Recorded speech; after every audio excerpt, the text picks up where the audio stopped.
दोनों भाई काले जंगल की ओर बढ़ चले। जंगल इतना घना था कि सूरज की रोशनी भी जमीन तक नहीं पहुंच पा रही थी। चारों ओर अजीब सी सन्नाटा और रहस्यमयी आवाज थी।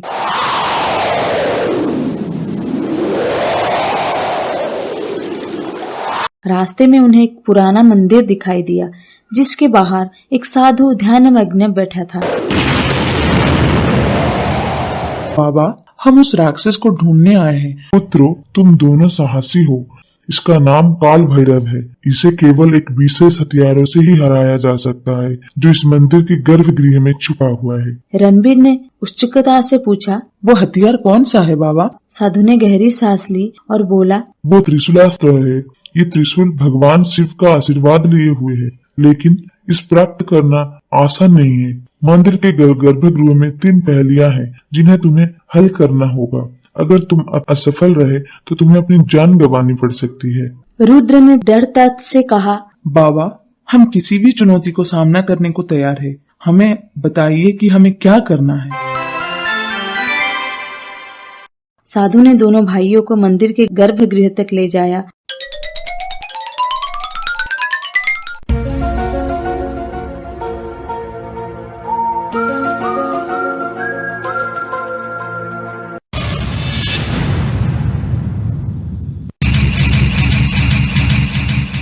वहाँ एक विशाल दरवाजा था, जिस पर प्राचीन लेख उकेर हुआ था। साधु ने कहा, इस दरवाजे को खोलने के लिए तुम्हें 3 पहेलियां को हल करना होगा। प्रत्येक पहेलिया तुम्हारी बुद्धि, साहस और विश्वास की परीक्षा लेगी।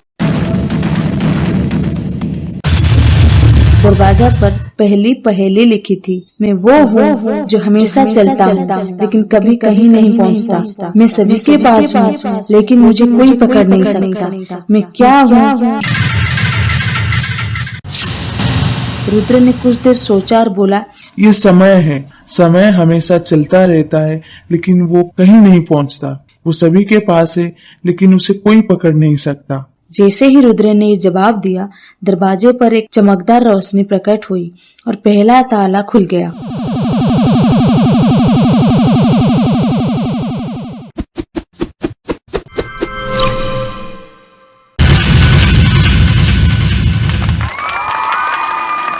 दूसरी पहेली के लिए दोनों भाइयों को एक अंधेरी गलियारों में जाना था, जहां दीवारों पर आग की लपेट थी। साधु ने कहा, इस गलियारे के अंत में एक मणि है। उसे लेकर इस दरवाजे में जोड़ दो, लेकिन सावधान, आग की लपेट तुम्हें छूने की कोशिश करेगी। रणबीर ने आगे बढ़ने का फैसला किया। उसने अपनी तलवार निकाली और धीरे धीरे गलियारों में प्रवेश किया।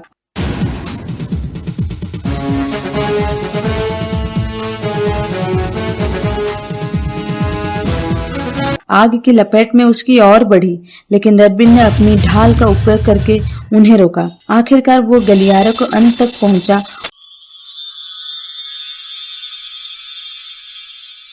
और मणि को उठा लिया।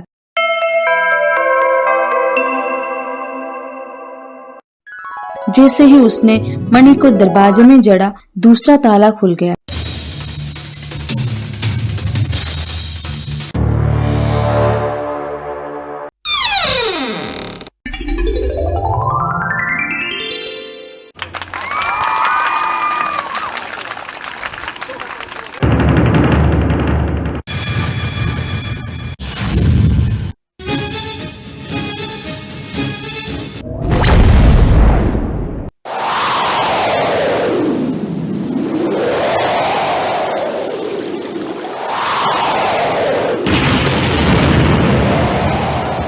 तीसरी पहेली सबसे कठिन थी। गर्भगृह में एक चमकता हुआ त्रिशूल था, जो हवा में तैर रहा था। उसके चारों ओर एक रहस्यमयी शक्ति थी। साधु ने कहा, इस त्रिशूल को केवल वही उठा सकता है जिसका हृदय शुद्ध हो और जो अपने विश्वास पर अडिग हो। लेकिन अगर तुम्हारा विश्वास डगमगाया तो वो त्रिशूल तुम्हें नष्ट कर देगा। रुद्र और रणबीर ने एक दूसरे की ओर देखा। रुद्र ने कहा, रणबीर, हम दोनों का विश्वास एक दूसरे पर और हमारी माँ पर अटल है। हम ये त्रिशूल उठा लेंगे। दोनों भाई एक साथ त्रिशूल की ओर बढ़े। उन्होंने अपने मन में अपनी माँ और अपने पिता की छवि को याद किया। जैसे ही उन्होंने त्रिशूल को छुआ, एक तेजी रोशनी चमकी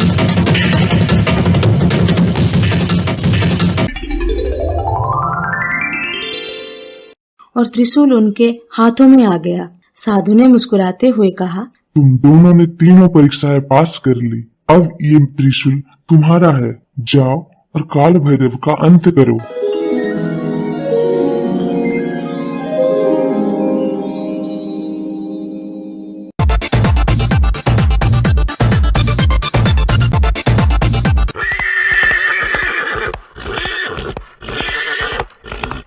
रुद्र और रणबीर त्रिशूल लेकर काले जंगल के सबसे गहरे हिस्से में पहुंचे, जहां काल भैरव का बसेरा था।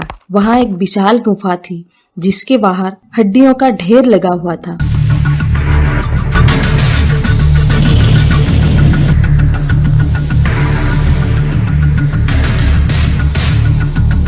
जैसे ही दोनों भाई गुफा के पास पहुंचे, एक भयानक गर्जनों ने पूरे जंगल को हिला दिया। काल भैरव बाहर निकला।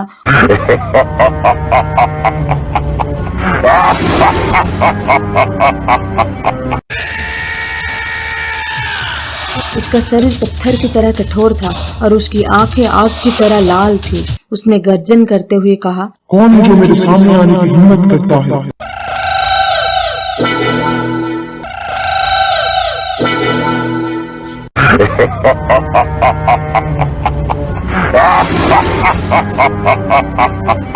रुद्र ने त्रिशूल को मजबूती से पकड़ा और बोला, हम है राजकुमार रुद्र और रणबीर। हम तुम्हारा आतंक खत्म करने आए हैं।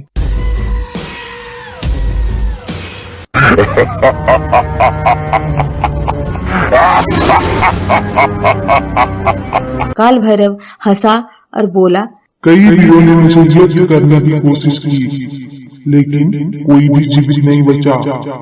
तुम दोनों भी मेरे सामने नहीं टिक पाओगे।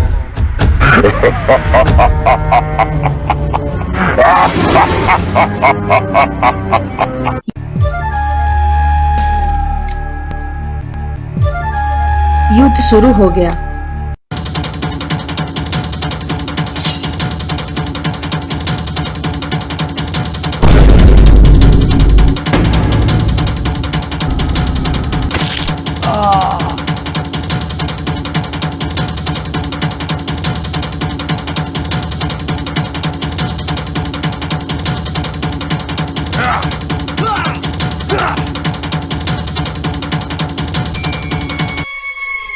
काल भैरव ने अपने विशाल पंजों से दोनों भाइयों पर हमला किया, लेकिन रणबीर ने अपनी ढाल से उसके प्रहार को रोका।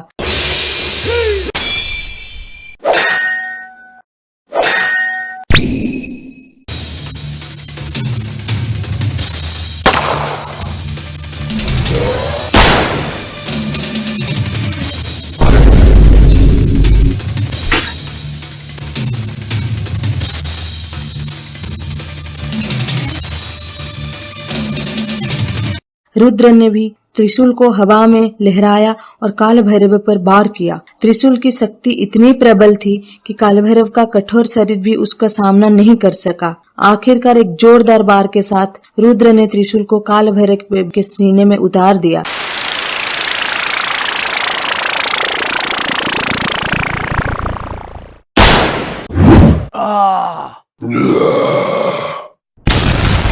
काला भैरव एक चीख के साथ जमीन पर गिर पड़ा। उसका शरीर धीरे धीरे राख में बदल गया।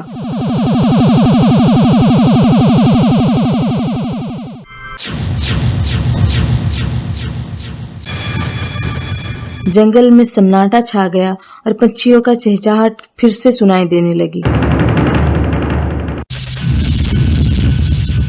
रुद्र और रणबीर थके हुए लेकिन विजयी होकर गांव वापस लौटे।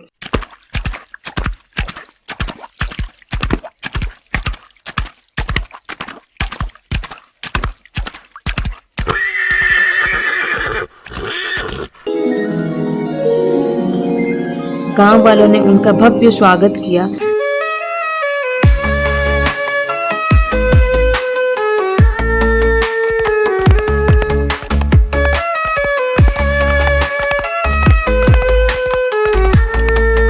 जब वो महल पहुंचे तो राजा प्रतापदेव और नयनतारा ने उन्हें गले लगाया।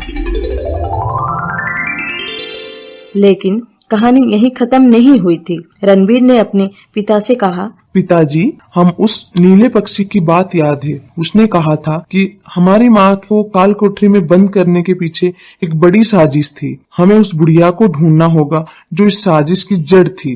राजा ने तुरंत अपने सैनिकों को आदेश दिया कि उस बुढ़िया को ढूंढकर लाया जाए।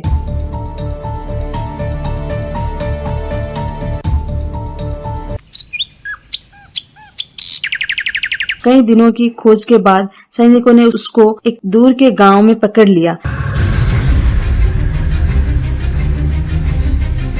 जब उसे राजा के सामने लाया गया तो उसने सारी सच्चाई उगल दी। बुढ़िया ने कांपते स्वर में कहा, महाराज, ये सब रानी भाग्यवती और रानी रूपकला की साजिश थी। उन्होंने मुझे पैसा देकर आपके पुत्रों को नदी में बहाने को कहा था, लेकिन मैंने उन्हें टोकरी में रखकर बहाया क्योंकि मेरा दिल उन्हें मारने का इजाजत नहीं दे रहा था। राजा का गुस्सा 7वें आसमान पर था। उन्होंने तुरंत रानी भाग्यवती और रानी रूपकला को फांसी की सजा सुनाई।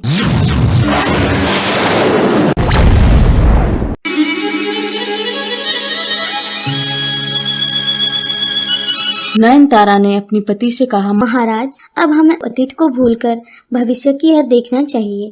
हमारे बच्चे हमारे पास है और यही सबसे बड़ा सुख है। इसके बाद राजा प्रतापदेव ने अपने दोनों पुत्रों के अपने उत्तराधिकारी के रूप में घोषित किया।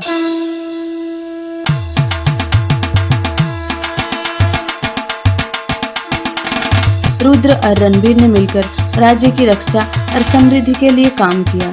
नयनतारा अपने बच्चों के साथ हर पल खुशी से जीने लगी। राज्य में फिर से शांति और समृद्धि लौट आई। लोग अपने राजकुमारों की वीरता और उनकी माँ की सहनशीलता की कहानियां गाते थे। काले जंगल का भय खत्म हो चुका था और अब वहाँ फूलों की बगीचे खिलने लगे थे। लेकिन उनकी वीरता और साहस की गाथा हमेशा के लिए उमर हो गई। राज्य में शांति का माहौल था।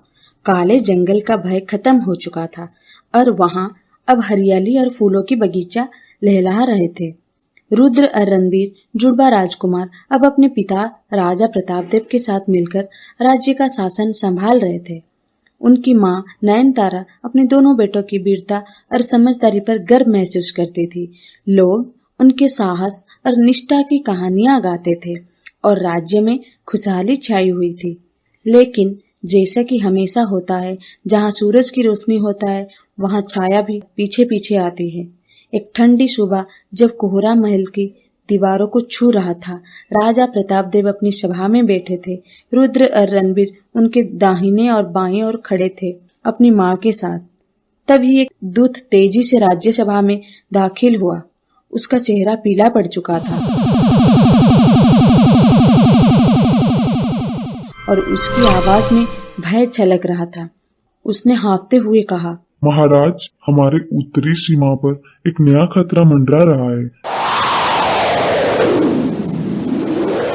वहाँ एक गांव में अजीब अजीब घटनाएं हो रही है।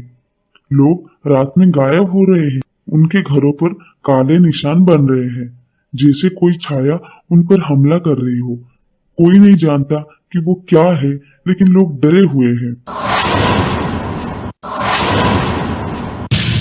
राजा प्रतापदेव ने अपनी दोनों बेटों की ओर देखा और गंभीर स्वर में बोले, रुद्र, रणबीर, तुमने पहले भी असंभव को संभव बनाया है। क्या तुम इस नए खतरे को सामना करने के लिए तैयार हो? रुद्र ने तुरंत जवाब दिया, पिताजी, हमारा कर्तव्य इस राज्य और उसके लोगों की रक्षा करना है। हम इस रहस्य को सुलझाएंगे और इस खतरे को खत्म करेंगे। रणबीर ने भी सिर हिलाकर सहमति जताई। भैया सही कह रहे हैं, ये कोई साधारण खतरा नहीं लगता। हमें जल्दी से इसकी जड़ तक पहुंचना होगा। नयनतारा के चेहरे पर फिर से चिंता की लकीरें उभर आई। उन्होंने अपने बेटों के हाथों थामा और कहा, मेरे बच्चों, तुम अभी अभी बड़े खतरे से लौटे हो। मैं तुम्हें फिर से खतरे में नहीं देखना चाहती। कृपया सावधानी बरतना। रुद्र ने अपनी माँ को आश्वस्त करते हुए कहा, माँ, आपका आशीर्वाद हमारे साथ है ना। हम एक दूसरे का साथ कभी नहीं छोड़ेंगे। रणबीर ने मुस्कुराते हुए कहा, और इस बार भी हम जीत कर लौटेंगे। राजा ने अपने सैनिकों को बुलाया और आदेश दिया, रुद्र और रणबीर के साथ हमारे सबसे कुशल सैनिकों को एक दस्ता भेजो। उत्तरी सीमा की ओर तुरंत रवाना हो जाओ।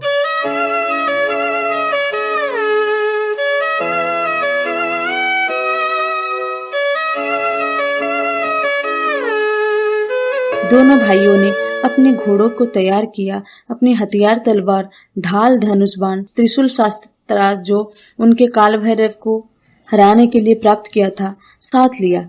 नयनतारा ने अपने बेटे के माथे पर तिलक लगाया और उनकी सुरक्षा की प्रार्थना की।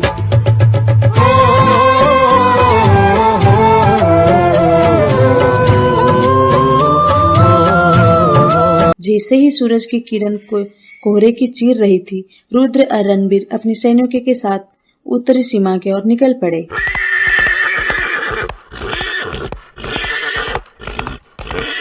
उत्तरी सीमा का रास्ता कठिन था।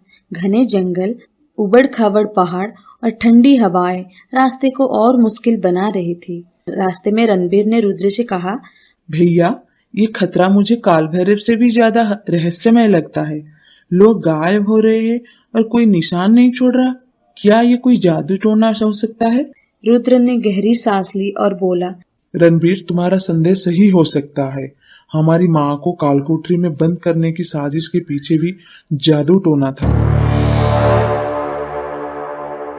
हमें सतर्क रहना होगा।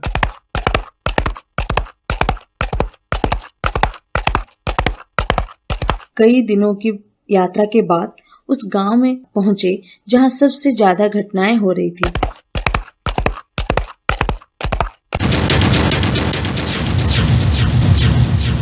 गांव की हालत देखकर दोनों भाइयों का दिल दहल गया। रुद्र ने गांव के मुखिया को बुलाया और पूछा, मुखिया जी, हमें सब कुछ बताइए। यहाँ सब कब शुरू हुआ और क्या कोई इस खतरे को देख पाया है? मुखिया ने कांपते स्वर में कहा, राजकुमार, ये सब कुछ हफ्ते पहले शुरू हुआ। पहले तो रात में अजीब सी छायाएं दिखाई देती थी जो घरों के आसपास मंडराती थी। फिर लोग गायब होने लगे। जो भी उन छायाओं के पीछा करने लगा वो कभी वापस नहीं लौटा। इन काले निशानों के बारे में कोई नहीं जानता कि ये क्या है, लेकिन लोग कहते हैं कि ये किसी प्राचीन अभिशाप का हिस्सा है। रणबीर ने पूछा, क्या कोई ऐसी जगह है जहाँ ये छायाएं सबसे ज्यादा दिखती है? मुखिया ने उत्तरी दिशा को और इशारा करते हुए कहा, वहाँ पहाड़ों के बीच एक प्राचीन खंडर है। लोग कहते हैं कि वहाँ कभी एक जादूगरनी रहती थी जिसे सैकड़ों साल पहले दफनाया गया था। लेकिन अब वहाँ अजीब सी रोशनी और आवाजें सुनाई देती है। कोई वहाँ जाने का हिम्मत नहीं करता है। रुद्र और रणबीर ने एक दूसरे की ओर देखा। उनके चेहरे पर वही क्षण निश्चय था जो उन्हें कालभैरव को सामना करने से पहले दिखाया था। रुद्र ने कहा, चलो रणबीर, हमें उस खंडर तक जाना होगा। अगर ये खतरा वहां से शुरू हो रहा है तो हमें उसका अंत भी वहीं से करना होगा। सैनिकों ने विरोध किया, लेकिन रणबीर ने कहा, हम दोनों और त्रिशूलास्त्र इस बार खतरे से निपटने के लिए काफी है। तुम लोग गांव की रक्षा करो। दोनों भाई अपने घोड़े पर सवार होकर पहाड़ों की ओर बढ़े।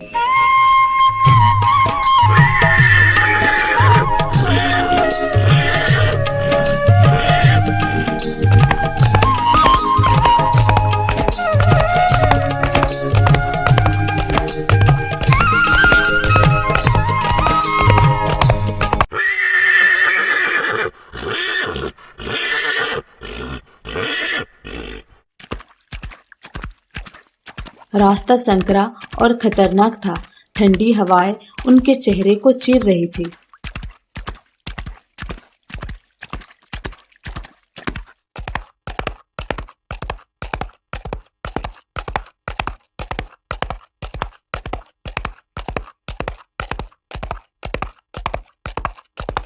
और कोहरा इतना घना था, कुछ ही दूरी पर दिखाई दे रहा था। जैसे ही वो खंडर के पास पहुंचे, उन्हें एक अजीब सी ऊर्जा का एहसास हुआ। खंडर की दीवारें पुरानी थी, लेकिन उन पर वही काले निशान थे जो गांव में दिखे थे। खंडर के बीच में एक बड़ा सा गोल पत्थर था जिस पर प्राचीन लेखक उर हुए थे। रुद्र ने पत्थर को ध्यान से देखा और कहा, रणवीर, ये निशान और लेख कुछ कह रहे हैं। ये कोई साधारण खंडर नहीं। रणवीर ने अपना धनुष को तैयार करते हुए कहा, हम दोनों को अंदर जाना होगा भैया, लेकिन सावधानी से।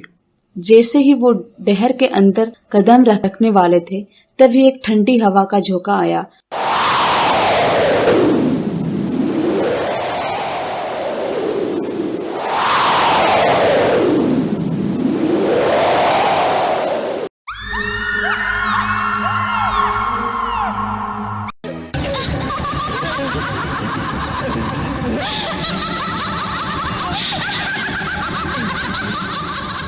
और उनके सामने एक छाया प्रकट हुई।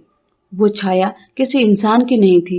ये एक अंधेरे धुंधले आकार की तरह थी जिसके बीच में दो चमकती हुई आंखें थी। कौन हो तुम जो मेरे क्षेत्र में प्रवेश करने की हिम्मत करते हो? छाया ने गहरी डरावनी आवाज में कहा। रुद्र ने त्रिशूलास्त्र को मजबूती से पकड़ा और बोला, हम है राजकुमार रुद्र और रणवीर। हम तुम्हारा आतंक खत्म करने आए हैं।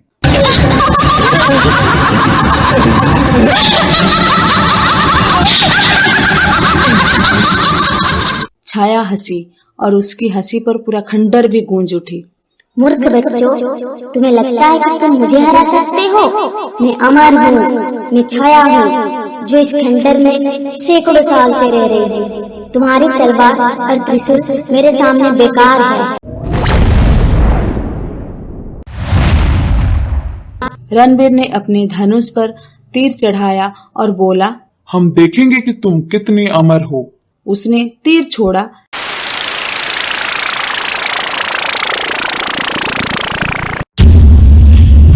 लेकिन तीर छाया के आर पार निकल गया। जैसे वो हवा में से होकर गुजरा हो। छाया फिर हंसी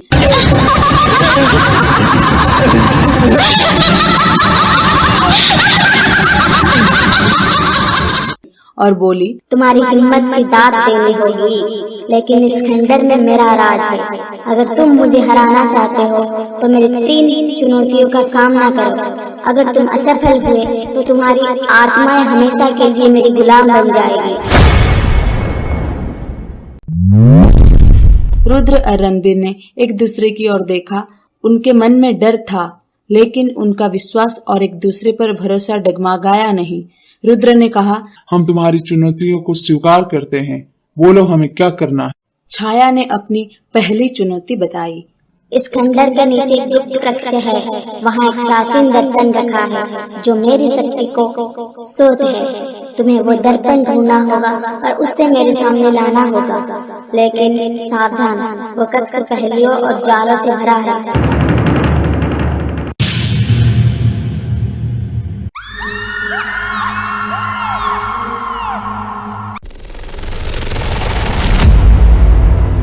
दोनों भाई खंडर के अंदर एक अंधेरे रास्ते की ओर बढ़े।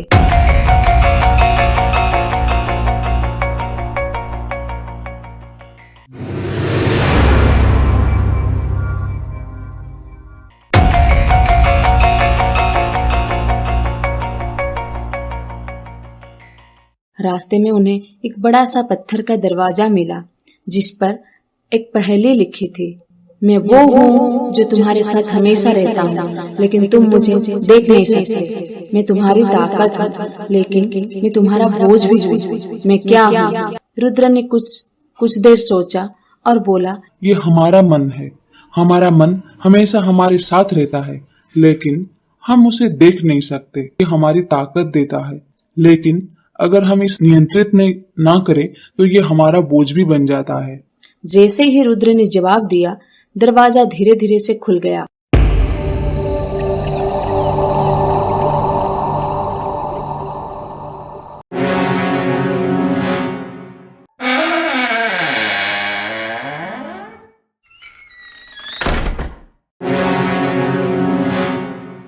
अंदर एक अंधेरा गलियारा था जिसमें दीवारों पर काले निशान चमक रहे थे। गलियारे के अंत में एक चमकता हुआ दर्पण था, लेकिन जैसे ही रणबीर ने दर्पण की ओर कदम बढ़ाया, फर्श से नुकीले भाले निकलने लगे। रणबीर ने अपनी ढाल का उपयोग किया और भालों का रोकते हुए दर्पण तक पहुंचा। उसने दर्पण को उठाया और तुरंत ही गलियारे हिलने लगा। रुद्र ने चिल्लाकर कहा, रणबीर, जल्दी बाहर निकलो। दोनों भाई दौड़ते हुए बाहर निकले।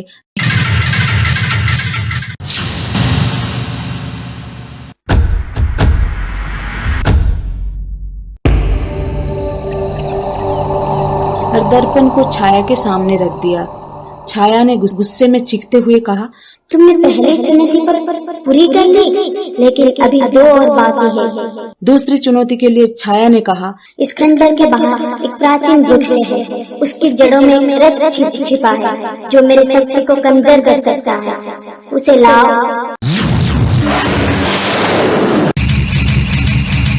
रुद्र और रणबीर खंडर के बाहर गए, जहाँ एक विशाल वृक्ष खड़ा था। उसकी जड़ों इतनी गहरी थी कि उन्हें खोदना असंभव लग रहा था, लेकिन रणबीर ने अपनी तलवार से जड़ों को काटना शुरू किया, जबकि रुद्र ने त्रिशूलास्त्र का उपयोग किया करके मिट्टी हटाई। कई घंटों की मेहनत के बाद उन्हें एक चमकता हुआ नीला रत्न मिला।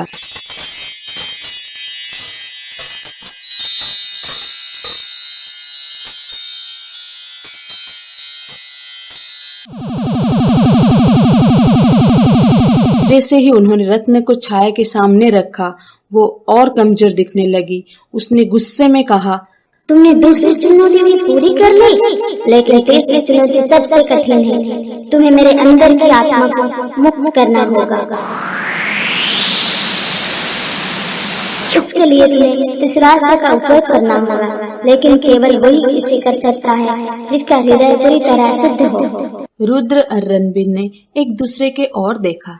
रुद्र ने कहा, रणबीर, हमारा विश्वास और हमारी माँ का आशीर्वाद हमें इस चुनौती में भी जीत दिलाएगा।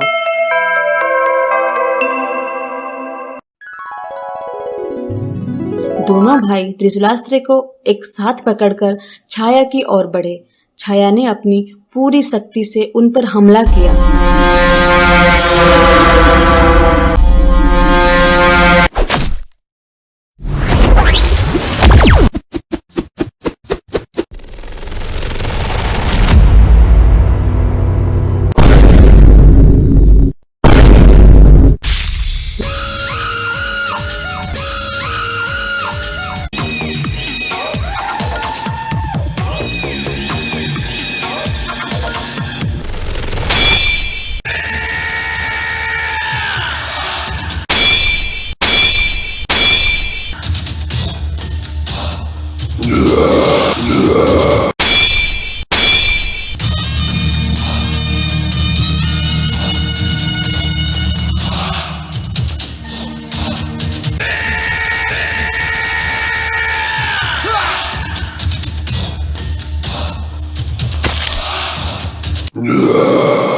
लेकिन त्रिशूलास्त्र की शक्ति के सामने वो कमजोर पड़ने लगी।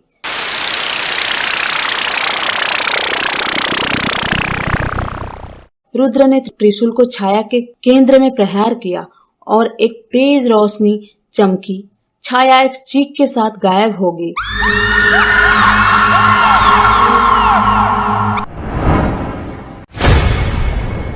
और खंडर में सन्नाटा छा गया। लेकिन कहानी वहीं खत्म नहीं हुई। जैसे ही छाया गायब हुई, खंडर की दीवारें पर एक संदेश प्रकट हुआ। छाया केवल एक शुरुआत थी, असली खतरा अभी बाकी है, अभी बाकी है। और समझ गए कि ये खतरा अभी खत्म नहीं हुआ था। उन्होंने दर्पण और रत्नों को अपने साथ लिया और गांव वापस लौटे।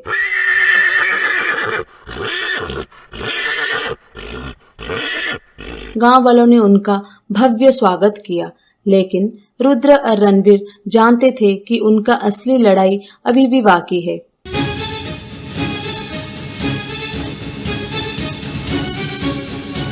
जब वो महल लौटे तो उन्होंने अपने पिता और माँ को सारी बात बताई।